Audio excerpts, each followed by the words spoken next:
Vjerojatno već znate da se u Stonu uzgajaju kamenice. Vrhunska delicija je jedan od najpoznatijih afrodizijaka. Ipak priča o kamenicama puno je složenija. A u idućim minutama doznajte zašto su tako ekskluzivne i što ove stonske čini najboljima u svijetu.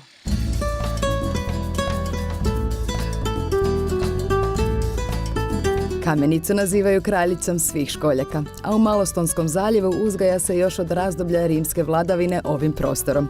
Prvi pisani dokumenti o izlovu školjaka potječu iz 16. stoljeća, a turisti sve to i još više mogu doznati u zabavnoj, ali i poučnoj turneji.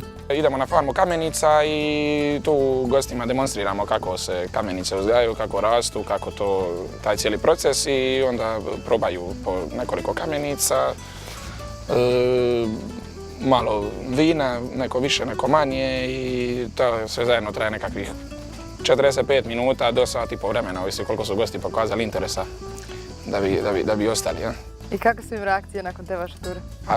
Većinom izvanredne, posebno recimo nekakvim ljudima iz nekakvih većih gradova i tako, oni nikad nisu ni promišljali kako te stvari izgledaju, kako taj proces cijeli funkcionira, to njima fascinantno, oni su vidjeli kamenicu samo u supermarketu. Ili su možda čuli da je kamenica pravi afrodizijak. Ova ekipa ima ponudu i za takve turiste. Ako imamo nekakvih problema u braku i tako, onda mi njih dovedemo ovdje i ostavimo ih recimo po 2-3 dana tu i ostavimo i nož i ljudi se dogod ne vrate, to budu blizanci uglavnom.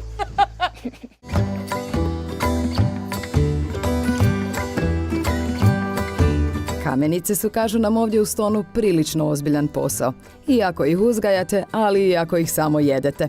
Zato i u uživanju treba biti umjeren i oprezan. Pa dosta puta se ljudi kažu da su se otrovali kamenicama, nisu se otrovali od kamenica, nego od količine, to je isto koji alkohol. Zato što ne vode ljudi računa kad pojedu kamenicu da su pojeli sve od te kamenice i probavni trakt i ovo što valja i ovo što ne valja. Pa. Ko nekom organizam nije na to dovoljno naučen, onda... A koliko bi ti preporučio da se smije pojeti? Kao uzima se da je porcija duzina, 12 kamenica. Najzrelije i najukusnije su u ožujku, i to za blagdan Svetog Josipa, kad se u restoranima Stona i Malog Stona organizira i gastromanifestacija – Festa od kamenica.